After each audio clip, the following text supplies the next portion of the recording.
Most businesses only focus on growing and expanding, and they give little to no attention to their exit strategies until after exit is staring them in the face. Learn here at Boosting Business Value, brought to you by Blue Sky Business Resources. You'll discover how to shape a more durable and saleable business, and how to implement a powerful, well-planned, and rewarding exit. Join Dr. David Gruder and Jason Tuzinkewich as they deliver actionable tips for lower middle market company owners, executives, and their trusted advisors. Find out where your business currently stands, how you can meet your revenue objectives more reliably, and how to grow your venture to the next level, all with a smooth and fruitful exit in mind. Here are your hosts, Dr. David and Jason.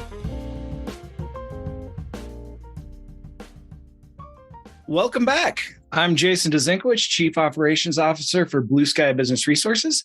And with me, as always, is my good friend and co-host, Dr. David Gruder, Blue Sky's business lifecycle, exit planning, and post-acquisition psychologist. In this episode, we're going to talk about how do you know when your business is ready to be sold? Absolutely. And you know what? Do you know also is relevant. But yeah, we're going to focus on the how to know for sure.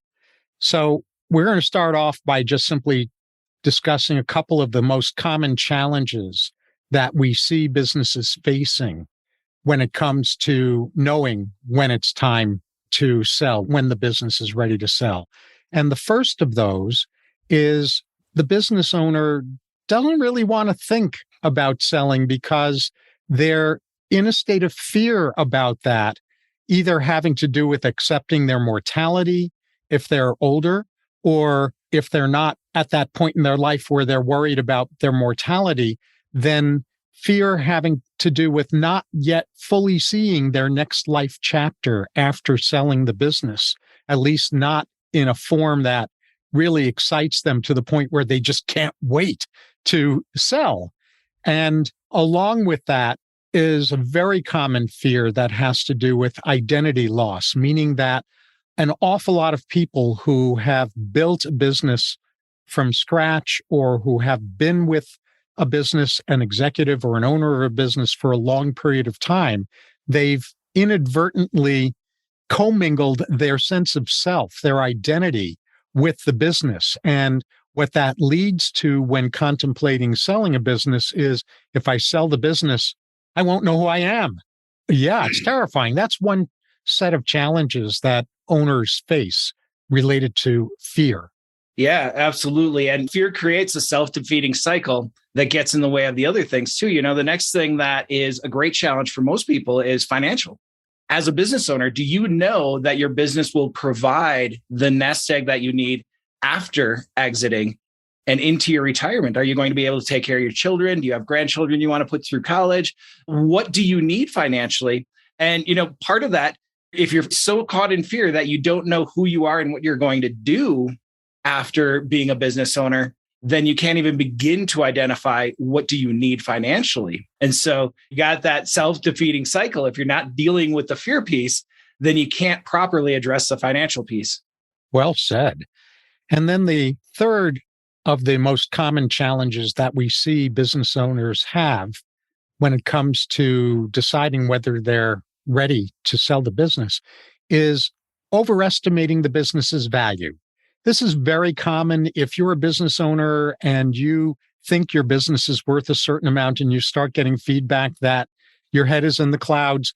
Just know that that's such a common phenomenon because we get so emotionally wrapped up in our business and in knowing in our heart what the business should be worth after all our blood, sweat, and tears and years, that it's not uncommon to overestimate where we think our business is worth more than it actually can be sold for.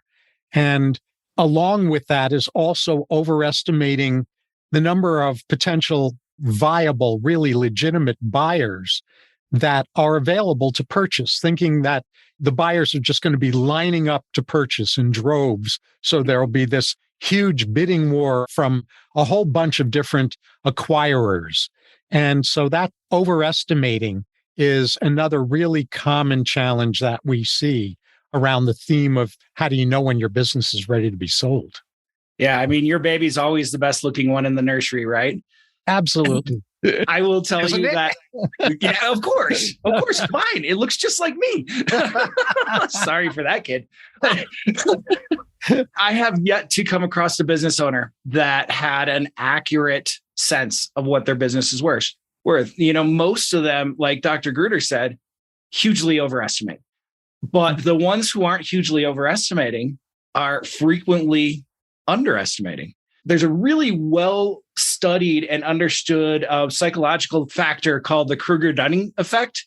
The Kruger-Dunning effect talks about the less you know about something, the more confident you are in your opinion. And the more you know about something, the less confident you are in your opinion. And so this obviously plays in your business. You know a ton about your business, but most business owners don't know anything about the M&A transactional marketplace or business valuation.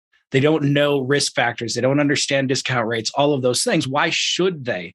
They're running a business. They're experts in what they do. And so they're going to be more confident because of that lack of knowledge in their opinion of what their business is worth. And if they're a country club business owner and they hear one of their buddies get a 6 times multiple, well, their business should get an 8 times multiple, right? Because I know what that guy's doing and that's nowhere near what I'm doing. So it's always important to get some experts in to kind of build that rationale and that framework of what's sensible. And the earlier you have that framework, the easier it is to achieve your goals from whatever starting point you have. And so don't be wigged out if you're overestimating or underestimating your business. Just know that that's really common and that there is a very clear solution, which is objective, independent, and expert valuation. Absolutely. But also know that it takes time. You cannot change these things overnight. So it's something you want to start thinking about and talking about, just like your personal plan for after being a business owner, taking the time to know where you're at from a value standpoint and giving yourself enough runway before you want to leave that you can get to where you want to be. Right. And I want to be really explicit about that. It takes time to close the gap between what you think your business is worth and what it will actually be able to be sold for. Exactly. So we spent a little bit of time on that, Doctor, and I appreciate that. This color is good and fun, but I think it's important to kind of shift gears and start talking about what do business owners not know about the topics that are causing them the biggest challenges. We touched on it, but let's dig deeper into that. Let's do. As we've been saying all along, the fears that we're talking about and the knowledge gaps that we're talking about, they're normal. And you can stay silent about these dilemmas or about your fears, or you can avoid facing your fears because of this. But that's not going to be helpful to your goal of selling your business. And if you don't know how, as most business people don't know how to resolve the fears that you have or the blind spots, to fill the blind spots that you have, then that's not uncommon either. As Jason was saying so beautifully, when we're running a business, that's what we're focused on. We're not focused on these things, and therefore we don't have the level of expertise with these issues that we have with actually running our business. So if we don't know how to resolve these fears, no big deal. The differentiator between an effective business owner and an ineffective business owner is not their blind spots or their fears. It's whether or not they recognize they need assistance in dealing with those. That's what separates the winners from the losers. Some of these things are relatively easy and straightforward to deal with. And others, as Jason was saying too, take a little more time, a little more effort, but all of them can be dealt with in straightforward ways so you can take your control back. Yeah, thank you for that. I love the concept of taking your control back. And, the thing about these fear elements that we're talking about is these are the things that will wait for you. They're like the tax collector or the work that's sitting on your desk. You go away, you don't look at it for a while, you turn around, it's right there, ready for you. And so, they're very patient. Yeah, exactly. And the sooner that you turn around and you face your fear, the quicker you can get past those fears and start actually taking the control. Like Doctor said, taking control. And when you have control, when you have a plan, then there's nothing to be afraid of. I will tell you that my last business, I launched an alternate fuel tech company in the Netherlands, and I never dealt with exit planning. I never really thought about leaving. I was a young kid. I had all this runway in front of me. And then I had a family crisis and I had to leave everything in Holland to come home. And I lost my trousers. I mean, I still have the patents and I still have royalty rights. That's all I walked away with. That's not the situation that you want to be in. So the sooner that you start facing those fears, talking about what's next for me, who am I going to be when I'm not an entrepreneur? What am I going to do? What do I need financially? What does all of this look like? The sooner you start facing the fears and you turn the light on them, the less scary they are. Absolutely. And the thing I'll piggyback on about that is a fundamental law, psychological law of wake-up calls. This is an immutable law. It's just the way it is, which is that we always have a choice to delay answering a wake-up call, a nudge, the kinds of things that you were just talking about, Jason. We can always choose to wait, but the choice to ignore a wake-up call is always the choice for the wake-up call, not only to come back later because of wake-up calls are patient. They're more patient than we are. But when the wake-up call recycles later, it will recycle at a next higher level of intensity. And wake-up call intensity levels will continue to increase until they are finally loud enough to say uncle, to be, in worst case scenario, what I call bludgeoned into surrender. And our wish for you is that you will answer these nudges, these wake-up calls, address these fears and these blind spots sooner than later so that they don't come back later to bite you where the sun don't shine. No doubt. And I'm historically notorious for being hard of hearing.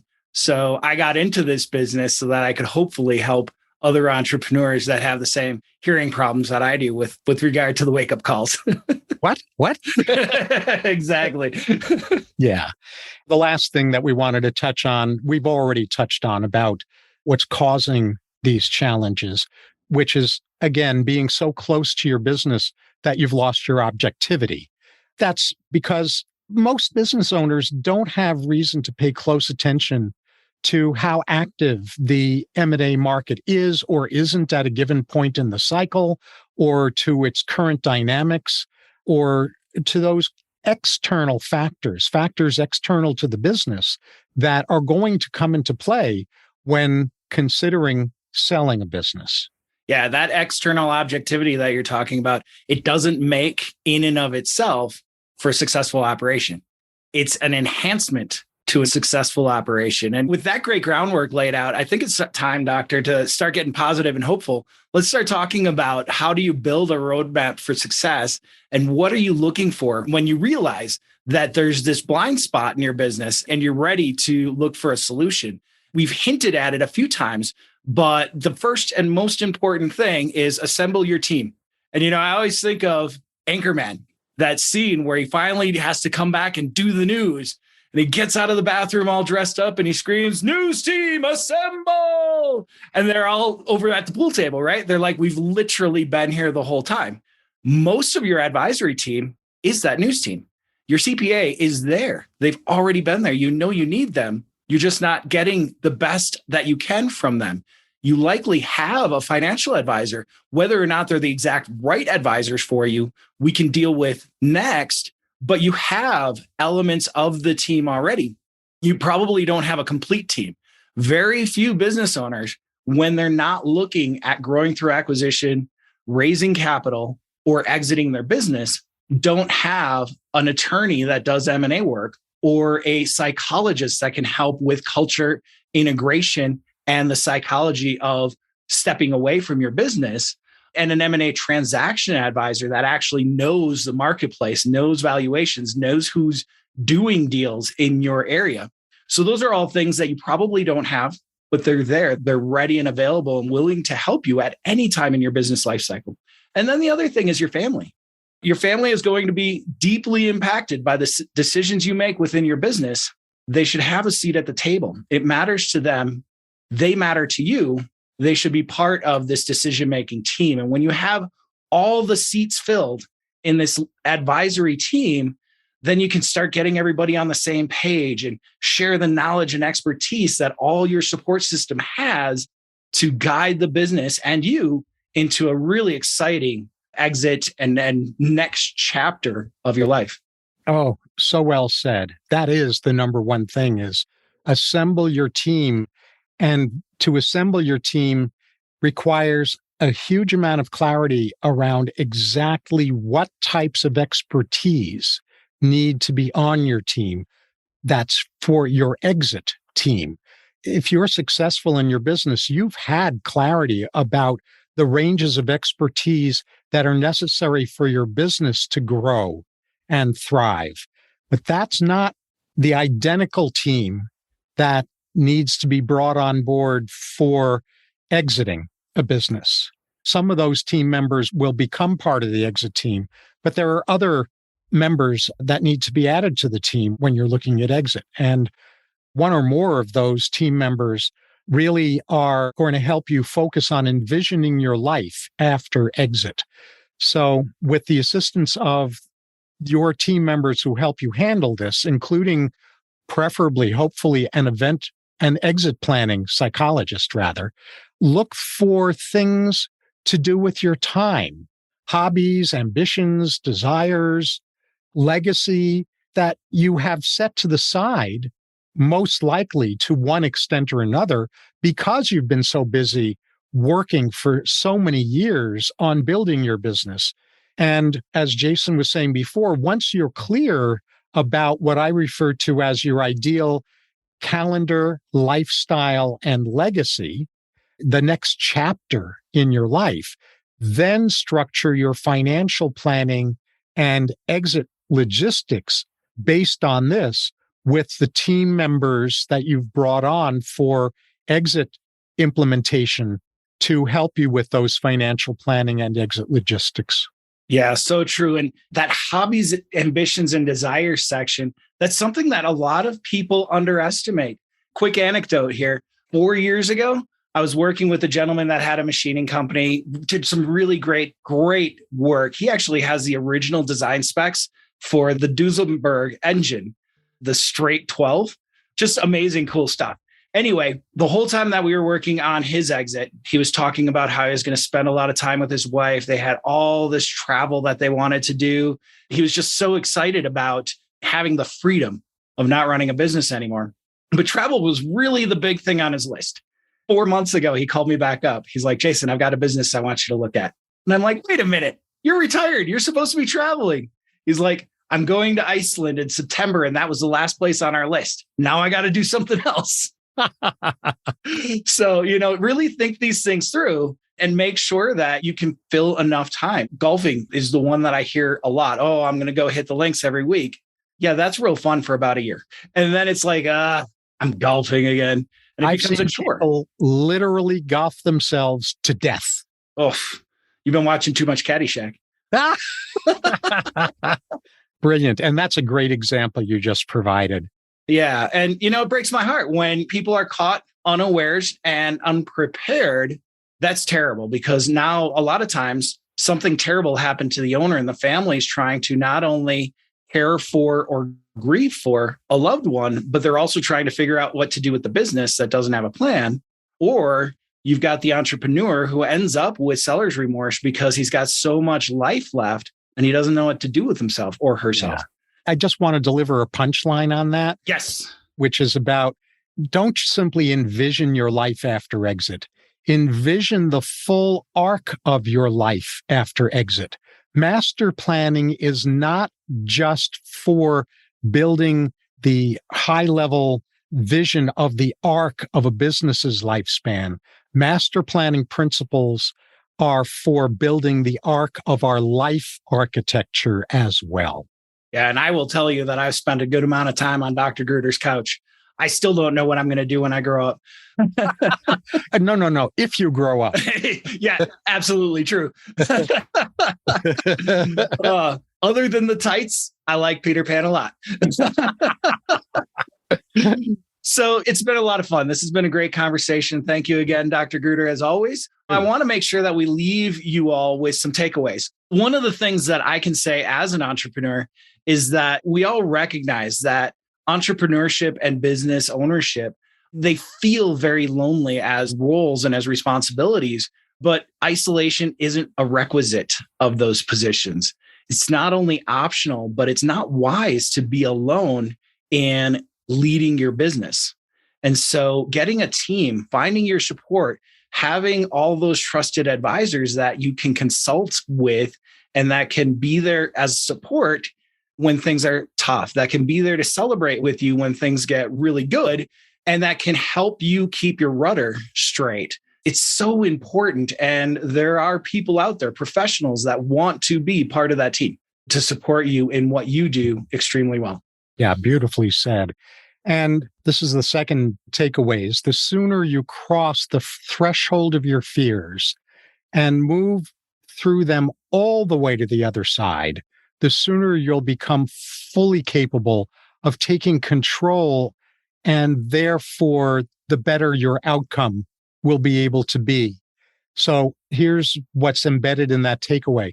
Being ready to exit doesn't mean you need to act on the exit now. Yes. Because of the gap that we talked about earlier between how much you think your company is worth versus how much it's worth at the moment and how much you need it to be worth in order to pull the trigger on selling it.